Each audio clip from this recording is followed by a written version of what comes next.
నమస్కారం. నేను డాక్టర్ వసంత్ కుమార్. కర్నూలు నగరంలోని శ్రీ విజయదుర్గ కార్డియాక్ సెంటర్ నందు కార్డియాలజిస్ట్‌గా గత 27 సంవత్సరాలుగా నా సేవలు నేను అందిస్తున్నాను. ఈరోజు మనం coronary calcium score, CAC score, CAC అన్న విషయాన్ని తెలుసుకుందాం. సడన్‌గా హార్ట్ అటాక్ వచ్చినప్పుడు, సడన్‌గా ఎవరైనా బంధువులు చనిపోయినప్పుడు, సడన్‌గా పక్షవాతము అవి వచ్చినప్పుడు చాలామంది అయ్యో మనం ముందే పరీక్షలు చేసుకొని ఉంటే ఈ జబ్బుల్ని మనం కాస్త గుర్తించేవాళ్ళం కదా, దానికి నివారణోపాయాలు ఉపయోగించేవాళ్ళం కదా అని ప్రివెంటివ్ టెస్ట్లకు వెళ్తూ ఉంటారు. అంటే ఈ టెస్టులు చేయటం వల్ల మనకు ఈ జబ్బులు వచ్చే అవకాశం ఉందా లేదా అని మనకు తెలుసుకోవడానికి ప్రయత్నం చేస్తాం. ఆ విధంగా గుండె జబ్బులకు సంబంధించి గుండె రక్తనాళాల్లో కొవ్వు పదార్థం ఏర్పడే అవకాశాన్ని అథెరోస్క్లెరోసిస్ అంటారు. హార్ట్ అటాక్ కానీ, పక్షవాతానికి కానీ, కిడ్నీలో రక్తనాళాలు మూసుకుపోవటం కానీ, కాలు లేదా ఇతర అవయవాల్లో రక్తనాళాలు మూసుకుపోవటానికి అథెరోస్క్లెరోసిస్ కారణం.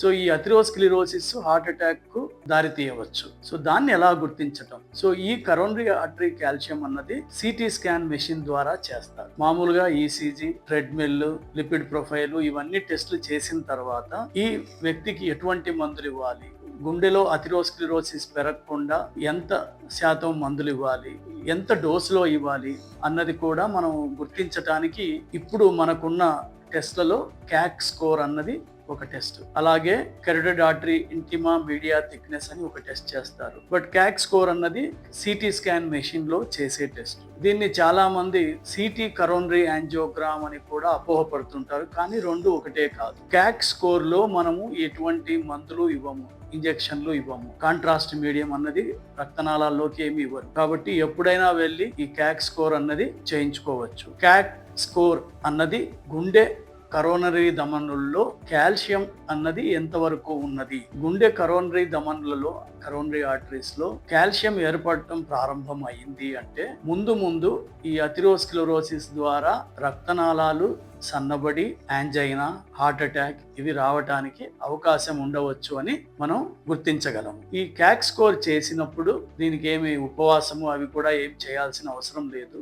దాదాపు 10 నిమిషాలు పడుతుంది పూర్తిగా ఈ టెస్ట్ చేయటానికి. ఇది అమెరికాలో అయితే $75 అవుతుంది. మన ఇండియాలో 4000 నుంచి 6000 వరకు ఈ పరీక్షకు ఖర్చు అవుతుంది. ఈ క్యాక్ స్కోర్ లో కాల్షియం ఎంత ఉంది అన్న దాన్ని బట్టి ఈ స్కోర్ ని 0 to 99, 100, అబౌవ్ 300 అగస్టన్ యూనిట్స్ అని అంటారు. ఈ కాల్షియం స్కోరు పెరిగే కొద్దీ మనకు గుండె జబ్బులు వచ్చే అవకాశం, అథెరోస్క్లెరోసిస్, హార్ట్ అటాక్ వచ్చే అవకాశం ఎక్కువ అవుతూ ఉంటుంది. కాల్షియం స్కోర్ అబౌవ్ 100 ఉంది అంటే మనము ఈ వ్యక్తులలో ముందు హార్ట్ అటాక్ రాకుండా, అథెరోస్క్లెరోసిస్ వల్ల వచ్చే దుష్పరిణామాలు జరగకుండా జీవన శైలిలో మార్పులు తెచ్చుకోవటమే కాకుండా, అంటే ఎక్సర్సైజ్ చేయటము, కొవ్వు పదార్థాలు తగ్గించటము, స్మోకింగ్, హైపర్ టెన్షన్ ఇవన్నీ కంట్రోల్ పెట్టుకోవటము, స్మోకింగ్ మానేయటము, ఆల్కహాల్ తగ్గించుకోవటము ఇవన్నీ చేస్తూ గుండెలో రక్తనాళాల్లో కొవ్వు పదార్థం ఏర్పడేదాన్ని తగ్గించడానికి స్టాటిన్స్ అనే మందులు వాడుతూ ఉంటారు. కానీ కొంతమంది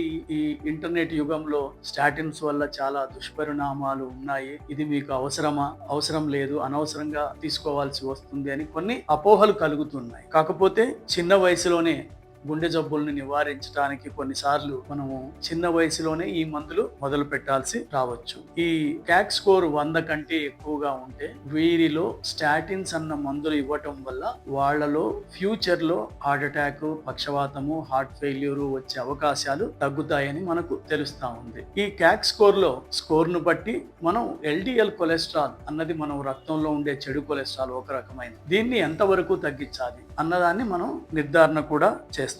ఈ టెస్ట్ చేయటం వల్ల మనకు ఏదైనా రేడియేషన్ ఎఫెక్ట్ ఉందా, ఎక్స్రేస్ పంపిస్తున్నారు కాబట్టి ఏదైనా రేడియేషన్ ఉందా అని చూస్తే క్యాక్ స్కోర్ లో మనకు రేడియేషన్ చాలా తక్కువ. కానీ ఇప్పుడు ఈ క్యాట్ స్కోర్ ఎవరికి చేయాలి అని గమనిస్తే గుండె జబ్బుల అనుమానం ఉన్న ప్రతి ఒక్కరికి ఇది చేయాల్సిన అవసరం లేదు. ఒకవేళ అలా చేస్తే ఏమవుతుంది, పేషెంట్కు, ఆ వ్యక్తులకు ఖర్చు ఎక్కువే కాకుండా ఈ క్యాట్ స్కోర్ చేసినప్పుడు ఈ స్కోర్ 100 కంటే ఎక్కువ, 200, 300 కంటే ఎక్కువగా ఉన్నప్పుడు ఈ వ్యక్తులు ఆందోళన చెందేదానికి, హార్ట్ అటాక్ వస్తుందేమో అని భయపడేదానికి, అనవసరంగా వేరే టెస్టులు మళ్ళీ దీని తర్వాత కరోనరీ యాంజియోగ్రామ్ అని, CT కరోనరీ యాంజియోగ్రామ్ అని, లేదా కొన్నిసార్లు ఊపిరితిత్తుల్లో ఉన్న కొన్ని జబ్బుల గురించి కూడా కొన్ని బయటపడుతూ ఉంటాయి. దానికోసమని వీళ్ళు అనవసరమైన టెస్టులన్నీ ఎక్కువగా చేయాల్సి ఉంటుంది. మనం క్యాట్ స్కోర్ చేసిన తర్వాత కాల్షియం స్కోర్ ఎక్కువగా ఉంటే యూజువల్ గా హై రిస్క్ ఉన్న వాళ్ళలో అంటే పైలట్స్, డ్రైవర్స్, ఎవరి మీద అయితే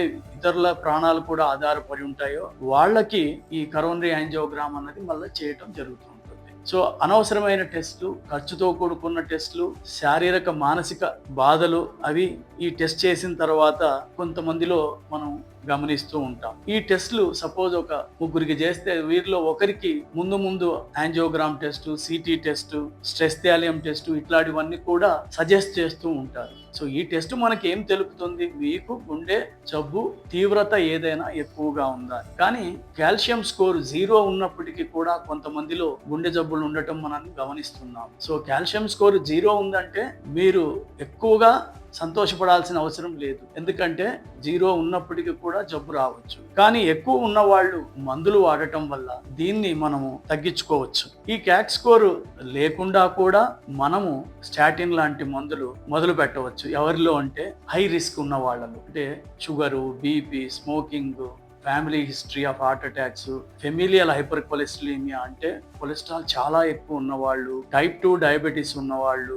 ఎల్డిఎల్ కొలెస్ట్రాల్ అన్నది 190 మిల్లీగ్రామ్స్ కంటే ఎక్కువ ఉన్నవాళ్ళు, వీరందరిలో మనము క్యాట్ స్కోర్ లేకుండా కూడా స్టాటిన్స్ ఇవ్వవచ్చు. కానీ కొంతమంది అనవసరంగా ఎందుకు మందులు తీసుకోవాలి అనే అనుమానం ఉన్న వారిలో పేషెంట్స్ ను మోటివేట్ చేయడానికి ఈ స్టాటిన్స్ అనే మందులు వాడటానికి మనము ఈ క్యాట్ స్కోర్ చేసి వీళ్ళలో ఎక్కువగా ఉంటే మీరు ఈ మందులు వాడటం వల్ల ఈ అథెరోస్క్లెరోసిస్ అన్నది తగ్గి హార్ట్ అటాక్, పక్షవాతము వచ్చే అవకాశాలు మనం తగ్గించుకోవచ్చని పేషెంట్స్ కి ఒక మోటివేటింగ్ ఫ్యాక్టర్ గా ఈ కాల్షియం స్కోర్ ను వాడవచ్చు. కానీ అనవసరంగా అందరికీ క్యాట్ స్కోర్ చేయాల్సిన అవసరం లేదు. కొన్నిసార్లు మనము ఈ మందులు వాడినప్పుడు క్యాట్ స్కోర్ కొంత పెరగొచ్చు, ఎస్పెషల్లీ మనం స్టాటిన్స్ వాడినప్పుడు. సో దానికి మనం భయపడాల్సిన అవసరం లేదు. కాకపోతే ఎల్డిఎల్ లెవెల్ కొలెస్ట్రాల్ ఈ క్యాట్ స్కోర్ ఎక్కువగా ఉన్నప్పటికీ ఎల్డిఎల్ కొలెస్ట్రాల్ తక్కువ అవుతే మందుల వల్ల వీరిలో హార్ట్ అటాక్ వచ్చే అవకాశాన్ని మనం తగ్గించవచ్చు.